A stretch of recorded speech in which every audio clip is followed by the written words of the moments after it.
The courthouse stood tall and imposing against the clear blue sky that morning. People walked up and down the wide steps, some in a hurry, others taking their time. Among them was a man dressed in a crisp navy suit, his polished shoes clicking against the marble floor as he entered the building. Michael Robinson was 38 years old, with kind eyes that had seen both struggle and success. Today was supposed to be special. After years of hard work, late nights studying law books, and fighting countless battles in courtrooms across the state, he had finally reached a milestone in his career. The weight of his achievement sat comfortably in his mind as he walked with purpose through the courthouse entrance. Officer Patricia Wilson had been working security at the courthouse for 15 years. Over those years, she had developed certain ideas about the people who walked through those doors. Some said she treated certain folks differently, but she always defended herself, saying she just had good instincts about troublemakers. When she spotted Michael walking in, something about him caught her attention. Maybe it was his confidence, or the expensive-looking briefcase he carried, or simply the color of his skin. Whatever it was, she had already made up her mind before he even reached the security checkpoint.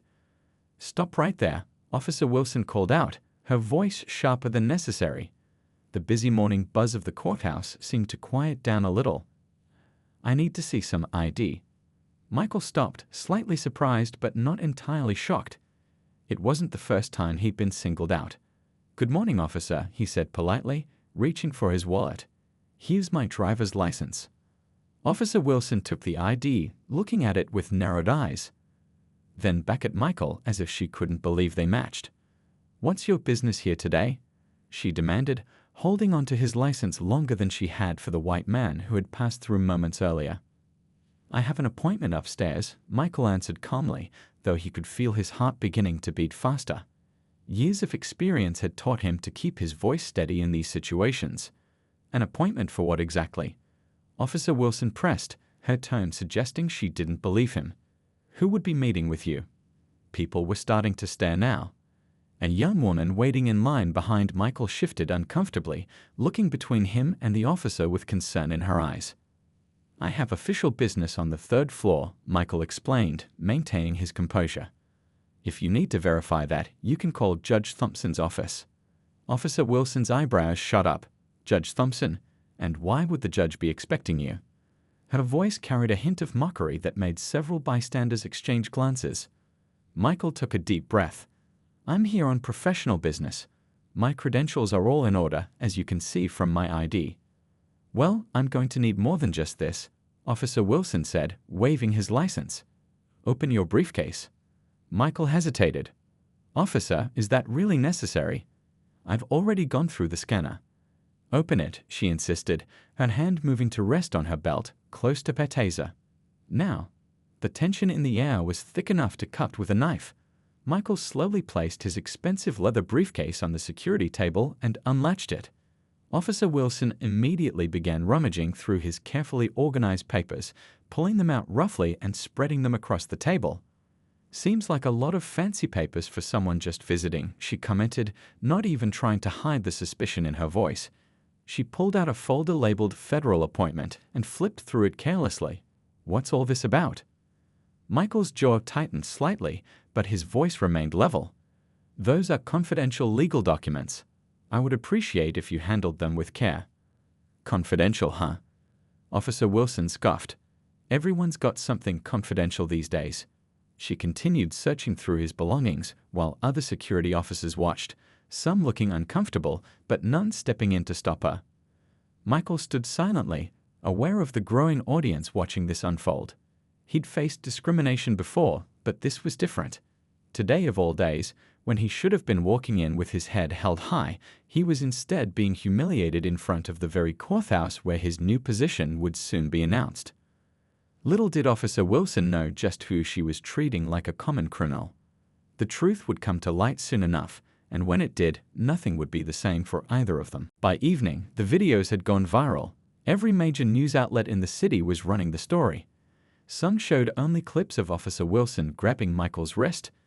Others included the dramatic moment when Judge Thompson arrived. The most damaging ones showed the entire incident from start to finish, leaving viewers with no doubt about what had happened.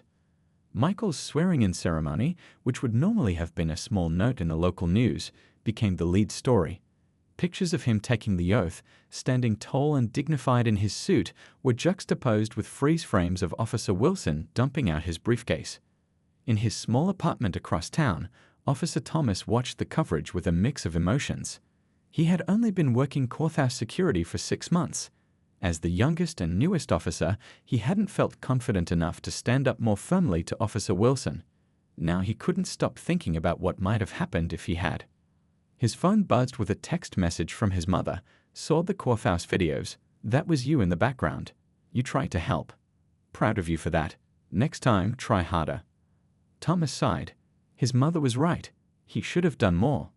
Meanwhile, at police headquarters, Chief Douglas Parker sat with the head of the police department and 2 city attorneys. The mood was grim. "The department needs to issue a statement immediately," one of the attorneys said, sliding a draft across the table. "We're already getting calls from civil rights organizations." The police chief read through the statement and nodded slowly. "This is going to be a public relations nightmare." "It's more than that," Parker said firmly. "It's a wake-up call. This kind of thing happens every day, but usually there aren't 20 witnesses with cameras, and the victim isn't about to become the federal district attorney." The police chief winced at the word victim, but didn't argue. The evidence was too clear. "Officer Wilson has been placed on administrative leave pending a full investigation," he confirmed. "But we need to do more than that." "Agreed," said Parker. "This needs to be a turning point." Across town in a modest house, Officer Wilson sat in her darkened living room, the television muted but still showing images from the incident. Her phone had been ringing all afternoon. Colleagues, friends, even a few reporters who had somehow gotten her number. She had answered none of them. 20 years on the job, and it had come to this. She had always prided herself on her instincts, on being able to spot trouble before it happened. Now she was forced to confront an uncomfortable truth. Those weren't instincts. They were biases, deep-seated and damaging. The doorbell rang, startling her. She hesitated, then went to the door and looked through the peephole. It was her partner from her days on patrol, now a lieutenant. When she opened the door, his expression wasn't what she had expected. There was concern there, not judgment. "I brought dinner," he said simply, holding up a bag of takeout. "Figured you might not feel like cooking." She let him in, grateful for the company but unsure what to say. "It's bad, isn't it?" she finally asked as they sat at her kitchen table. "It's bad," he confirmed, not sugarcoating it. "But what matters now is what you do next." At the same time, in a downtown restaurant, Michael sat with his wife and parents, celebrating his new position. Despite the morning's unpleasantness, he had insisted on keeping their dinner reservation. "To my son," his father said, raising a glass. "The new federal district attorney." They clinked glasses, but Michael's mother was still troubled. "I don't understand how they could treat you that way, right in the courthouse where you're going to work." Michael set his glass down. "That's exactly why it happened there, Mom. Some people see a black man in an expensive suit and can't process that he belongs in a position of power." "Are you going to press charges?" his wife asked quietly. She had been furious when she saw the videos, but had respected Michael's wish to discuss it later, after the celebration. Michael considered the question. His phone buzzed with yet another media request for comment. That made 17 so far today. "I haven't decided yet," he said honestly. "What happened to me this morning happens to people who look like me every day. The difference is, I'm in a position to do something about it." Officer Wilson dumped the contents of Michael's briefcase onto the security table. Pens rolled across the surface, important papers fluttered. His leather portfolio fell open, revealing neatly organized notes for the day's proceedings.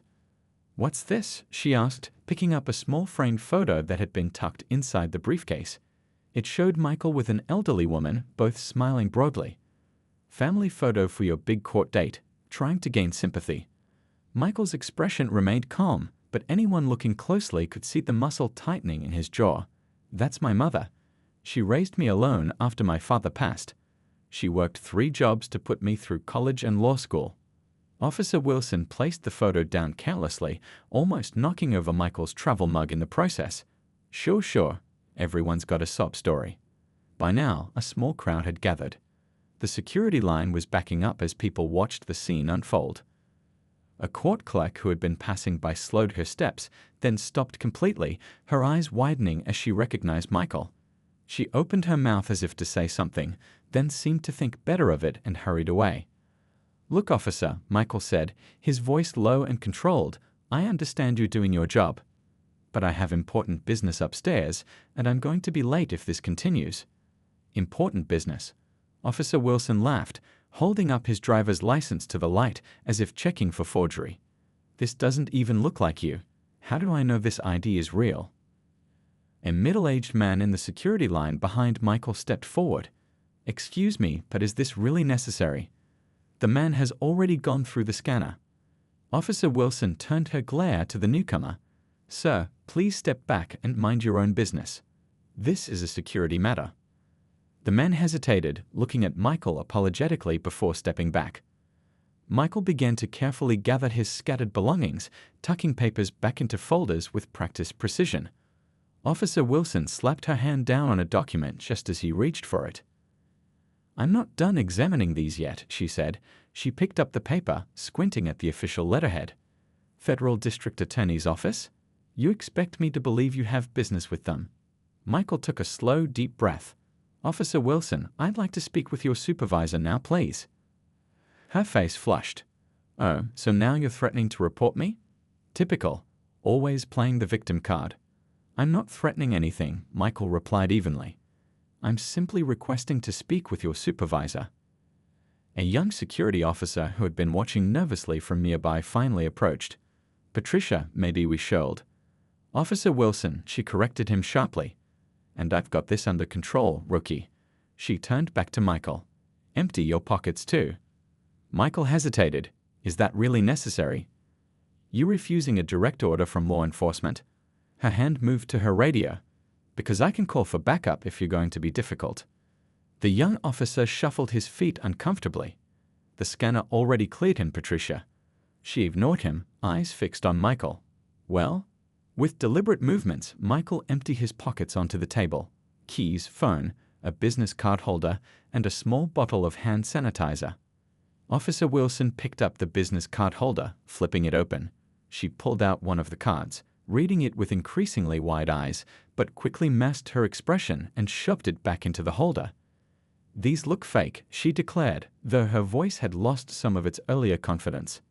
People were now openly recording the interaction on their phones. Michael noticed this but didn't acknowledge it. Years of facing similar situations had taught him that reacting emotionally would only make things worse. "Officer," he said quietly, "you've thoroughly searched my belongings. You've verified my ID. You've emptied my pockets. Is there anything else you need before I can proceed to my appointment?"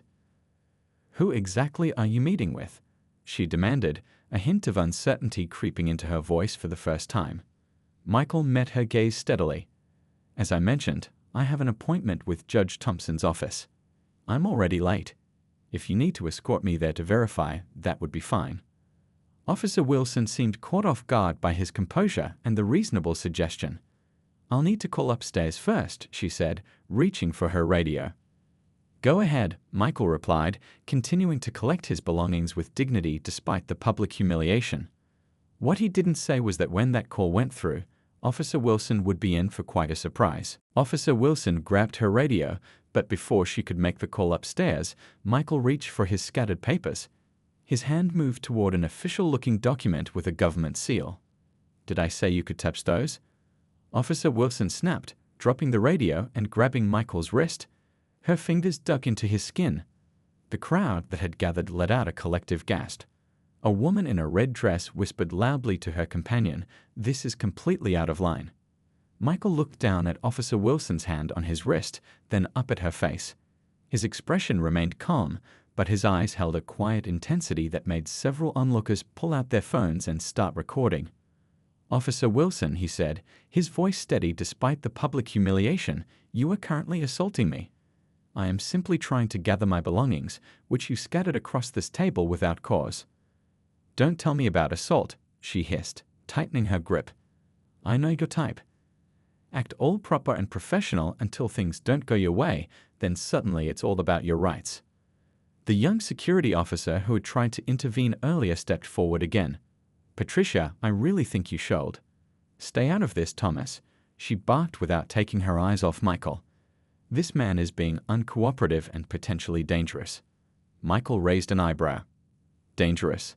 In what way have I presented any danger to anyone in this courthouse?" Several voices from the crowd murmured in agreement.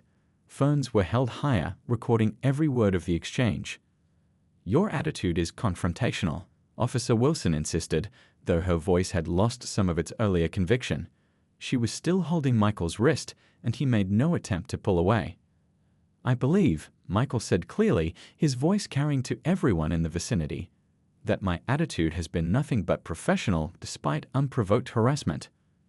I understand you doing your job, but I have a constitutional right to be here, and your treatment is unprofessional and discriminatory." The word discriminatory hung in the air. Officer Wilson's face flushed red. "You're playing the race card now." Her fingers tightened even more on his wrist. Typical. Always making everything about race when it's about security. A middle-aged black woman in a business suit who had been watching stepped forward. "Excuse me, but I've been coming to this courthouse for 15 years as a court reporter, and I've never seen anyone treated this way at security. Not once." Officer Wilson turned her glare to the woman. "Ma'am, please step back. This is an official security matter." The court reporter stood her ground. "I believe it's a matter of harassment, and I'll be happy to testify to that effect if needed." More murmurs of agreement rippled through the crowd.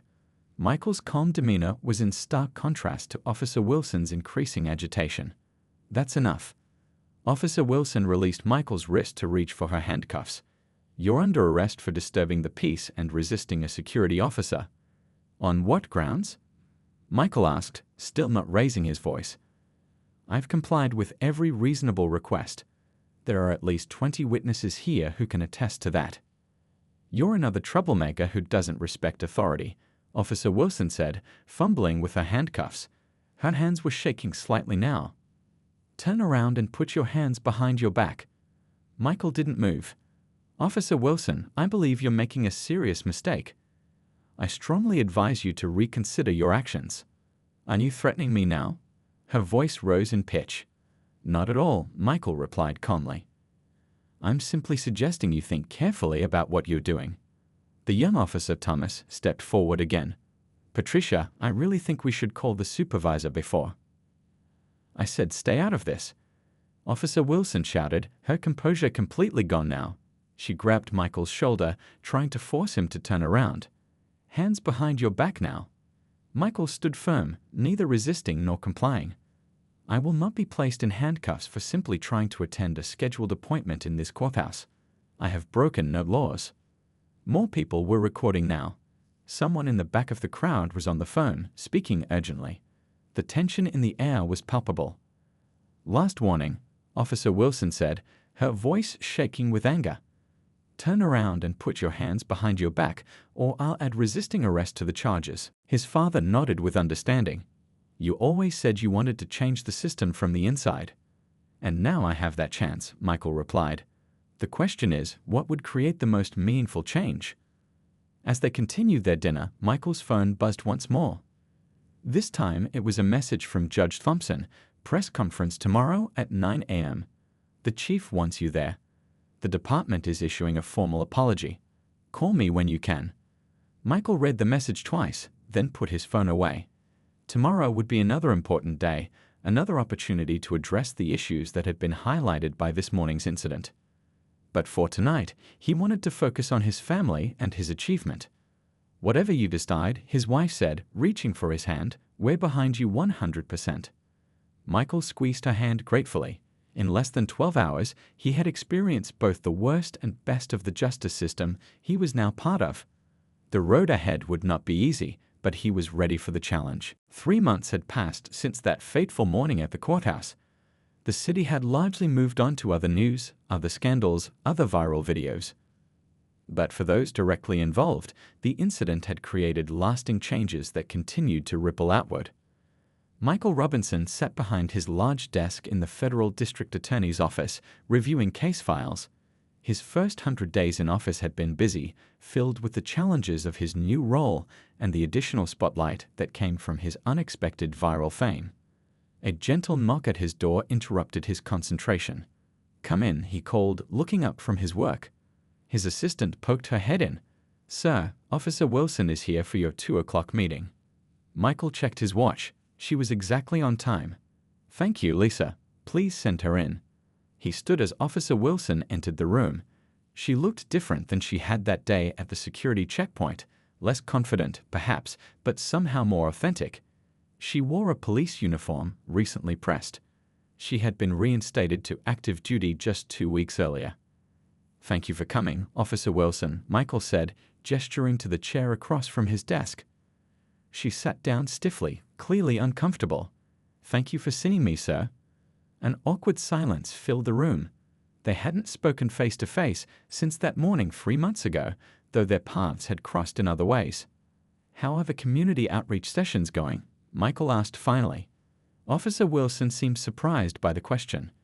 "They're challenging, but good, better than I expected." The program had been Michael's idea. Rather than pressing charges against Officer Wilson or pushing for her dismissal, he had proposed something different. A new community outreach initiative that would bring officers into dialogue with people who had experienced discrimination at the hands of law enforcement. Officer Wilson had been the first officer assigned to the program. "I heard your session with the high school students went particularly well," Michael commented. She nodded slowly. "Those kids, they told me things. About how they feel when they see a police car in their neighborhood. About how they've been taught to act around officers to stay safe." Her voice grew quieter. "Things I never had to think about when I was their age." Michael leaned forward slightly.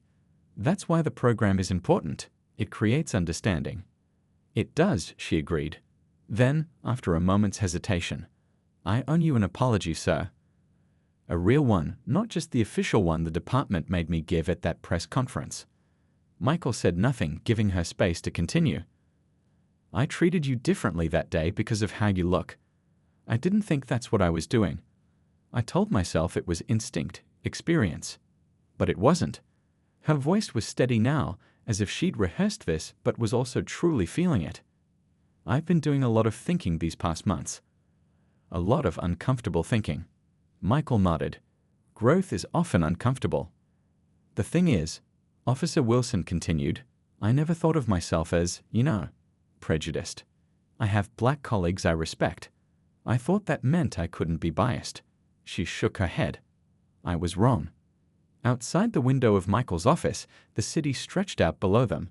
Somewhere out there, dozens of similar scenes were playing out every day, but most without the chance for this kind of conversation afterward. "I've been a prosecutor for 15 years, Michael said after a thoughtful pause. "I've seen how the system works, and how it doesn't work for different people. What happened between us that morning wasn't unique or special. What is special is the opportunity we have now." Officer Wilson looked up, meeting his eyes directly for perhaps the first time. "The community program. You really think it can make a difference?" "I think it already is," Michael replied. 6 officers have now gone through the initial training. Each of them has shared their experiences with fellow officers. 2 schools have invited police officers to speak with students in a setting where real dialogue can happen. It's a small start, but it's something tangible. For the first time, Officer Wilson smiled slightly. "The kids at that high school, at the end of our session, one of them said he was thinking about becoming a police officer. To help change things from the inside." She paused. That felt like a victory. "It was," Michael assured her. The conversation shifted to the logistics of expanding the program. They discussed potential funding sources and ways to involve more officers without making participation feel like a punishment. As their meeting came to a close, Officer Wilson stood to leave. At the door, she turned back. "Can I ask you something, sir?" "Of course." "You could have ended my career. Most people in your position would have. Why didn't you?" Michael considered the question carefully. Firing one officer wouldn't change the system. But having someone who's been through this process, who's done the hard work of confronting their own biases, and who can now speak to other officers about it. He shook his head. "That's much more valuable."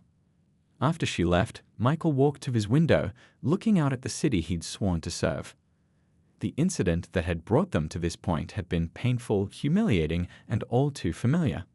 But sometimes pain could lead to progress. His phone buzzed with a message from his wife. Channel 5 wants to do a feature on the Community Dialogue program. They've been following Officer Wilson's work. Thoughts? Michael smiled slightly. 3 months ago, a confrontation at a security checkpoint had gone viral for all the wrong reasons. Now perhaps something positive could go viral instead. He typed his reply, "Let's do it. It's time to show people what change actually looks like." The transformation wasn't complete, it never would be. But it had begun. And sometimes beginnings were the hardest part. Michael looked her directly in the eyes. "Officer Wilson, I am going to reach very slowly into my inner jacket pocket. I'm going to show you something that I think will clear this situation up immediately. Don't you dare reach for anything."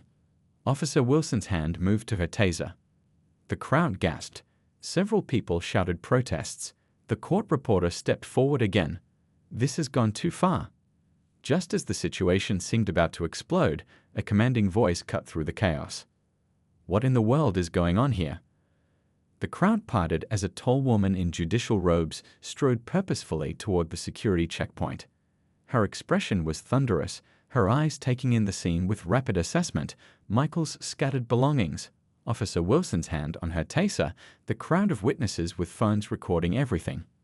Officer Wilson's face changed instantly from anger to uncertainty. The woman in judicial robes stood with her hands on her hips, taking in the scene. Judge Thompson had been on the bench for over 20 years, and there wasn't much she hadn't seen in her courthouse. But this was something else entirely. "I asked a question," she said, her voice carrying the authority of someone used to being listened to. "What is happening here?" Officer Wilson dropped her hand from her taser and straightened up. "Your Honor, I was conducting a routine security check on this individual who was being uncooperative and—" "That's not what I saw," interrupted a man in a business suit from the crowd. "She singled him out, dumped his briefcase, and grabbed him for no reason. She threatened to arrest him for nothing," called out another voice.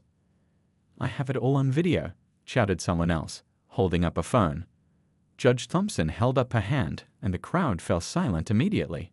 She turned her penetrating gaze to Michael, who was calmly collecting his scattered papers, his face composed despite the public humiliation he'd just endured. "Mr. Robinson," she said, her tone softening slightly. "I believe we have a 9:30 appointment." Officer Wilson's eyes darted between the judge and Michael. You know this man, Your Honor." Judge Thompson turned back to the security officer, one eyebrow raised. "Know him?" "Of course I know him. The real question, Officer Wilson, is how do you not know who he is?" The crowd murmured with interest, phones still recording. Michael finally managed to gather all his papers and close his briefcase. "I apologize for being late, Your Honor," he said with remarkable composure. "There was an unexpected delay at security." "So I see," Judge Thompson replied dryly. She turned back to Officer Wilson, whose face had lost some of its color. "Officer, I would very much like to understand why you felt it necessary to treat Mr. Robinson this way." Officer Wilson swallowed hard. "I was just following protocol for suspicious individuals, Your Honor." "Suspicious?" The judge's voice could have frozen water. "And what, exactly, made Mr. Robinson suspicious to you?" The crowd grew quiet, waiting for Officer Wilson's response. She opened her mouth, then closed it again, unable to articulate any legitimate reason. An older gentleman in the crowd spoke up. "I've been coming to this courthouse for 30 years as an attorney. I'm white, and I've never once been treated like that at security. Never had my briefcase dumped out. Never been threatened with arrest." Murmurs of agreement rippled through the onlookers. Officer Wilson's face flushed again. "This isn't about, it's not what you're all thinking. I was just being thorough." "Thorough," Judge Thompson repeated, drawing out the word. "Tell me, Officer Wilson, are you always this, thorough with all visitors to the courthouse?" Officer Wilson stumbled over her words. "I just had a feeling." "A feeling?" Judge Thompson cut her off. "I see." She turned to the young security officer who had tried to intervene earlier. "Officer Thomas, isn't it?" The young man straightened up. "Yes, Your Honor." Please escort Mr. Robinson to my chambers. We have important matters to discuss, and we've been delayed enough already." Officer Thomas nodded, clearly relieved to have a task that took him away from the tense situation. "Right away, Your Honor." "This way, sir," he said to Michael with newfound respect. As Michael moved to follow, Judge Thompson addressed the crowd. "I appreciate those of you who spoke up today. If anyone has video of this incident, please see my clerk about providing a copy." Then she turned back to Officer Wilson. "As for you, officer, I suggest you contact your supervisor immediately. I'll be speaking with the head of courthouse security within the hour." Officer Wilson's face had gone completely pale. "Your Honor, if I could explain." "I think your actions have spoken quite clearly," Judge Thompson interrupted. "But if you feel there's an explanation that would justify what I and these witnesses have observed, I'm sure the review board will be interested to hear it." As Michael walked past Officer Wilson, he paused briefly. Their eyes met for a moment. There was no triumph in his gaze, no hint of satisfaction at her predicament, only a quiet dignity that somehow made the situation even more uncomfortable for her. "Good day, officer," he said simply, before continuing on his way with Officer Thomas. Judge Thompson watched them go, then fixed Officer Wilson with one last stern look. "I suggest you use the next hour to reflect carefully on today's events, Officer Wilson. The consequences of your actions this morning are likely to extend far beyond what you might imagine." With that ominous statement hanging in the air, Judge Thompson turned and followed Michael and Officer Thomas toward the elevators, leaving Officer Wilson standing alone at her post, surrounded by the whispers and stares of the courthouse visitors who had witnessed everything. One question hung in the air, unspoken but on everyone's mind. Who exactly was Michael Robinson, and why was his treatment by Officer Wilson about to become such a serious matter? The news spread through the courthouse like wildfire. Clerks whispered to lawyers. Security guards murmured to janitors. By noon, everyone in the building had heard about the incident at the security checkpoint. On the third floor, in Judge Thompson's spacious chambers, Michael sat across from the judge, a cup of coffee warming his hands. His posture was relaxed now, the tension of the earlier confrontation melting away in the safety of this room. "I'm truly sorry about what happened downstairs," Judge Thompson said, shaking her head. "That's not how anyone should be welcomed to this courthouse, especially not you." Michael took a sip of his coffee before responding. "It's not the first time I've experienced something like that, and I doubt it will be the last." "But it should be the last," the judge insisted. "Especially here. Especially now." A gentle knock at the door interrupted their conversation. Judge Thompson called for the visitor to enter, and her clerk poked her head in. "Sorry to interrupt, Your Honor, but the Chief Justice is on line 1. He says it's urgent."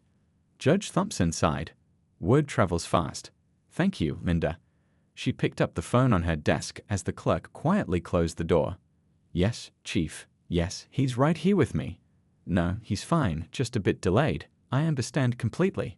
"Yes, we'll be there at 11:30 as planned. Thank you, sir." She hung up and looked at Michael with a wry smile.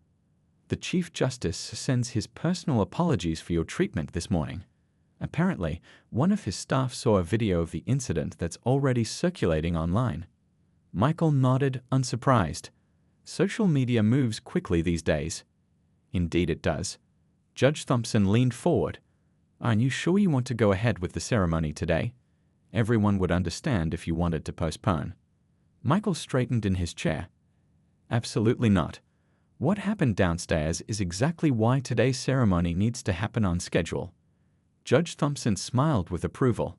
"I expected you'd say that." She glanced at her watch. "We have about an hour before the ceremony. The press has already been notified, but after what happened, there will likely be even more media attention." "I'm prepared for that," Michael said, his expression serious. "The spotlight might be uncomfortable, but it's necessary." Meanwhile, on the ground floor, Officer Wilson sat alone in a small office, waiting for her supervisor. Her hands trembled slightly as she scrolled through her phone, seeing the video of her confrontation with Michael already gaining thousands of views online. Comments were pouring in, most of them outraged at her behavior. The door opened, and a stern-faced man in a security uniform entered. Chief of Security Douglas Parker had been running courthouse security for 25 years, and he never looked as angry as he did now. "Do you have any idea what you've done?" he asked without preamble. Officer Wilson straightened defensively. "I was just doing my job, checking a suspicious." "Stop." Parker held up his hand. "Just stop right there. There was nothing suspicious about Mr. Robinson except, apparently, the color of his skin." "That's not fair," Officer Wilson protested, but her voice lacked conviction. Parker tossed a folder onto the desk. "Open it." With reluctant hands, Officer Wilson opened the folder. Inside was a press release, complete with a professional headshot of Michael Robinson. The headline read, "Michael Robinson to be sworn in as new federal district attorney." The blood drained from her face as she read further. This is from last week." "Yes," Parker confirmed grimly. "It was sent to all courthouse security personnel. There's even a note to expect him this morning for the swearing-in ceremony. Somehow you missed that memo." Officer Wilson stared at the document, the full weight of her actions beginning to sink in. Not only had she publicly humiliated an innocent man, but that man was about to become the new federal district attorney, the highest-ranking prosecutor in the district, responsible for bringing cases against criminals, including police officers accused of misconduct. "I didn't know," she whispered. "That's the problem, isn't it?" Parker replied coldly. "You didn't try to know. You just assumed." Back on the third floor, the doors to the main courtroom were opened. The room was packed with reporters, legal professionals, and dignitaries. At the front, the Chief Justice stood waiting.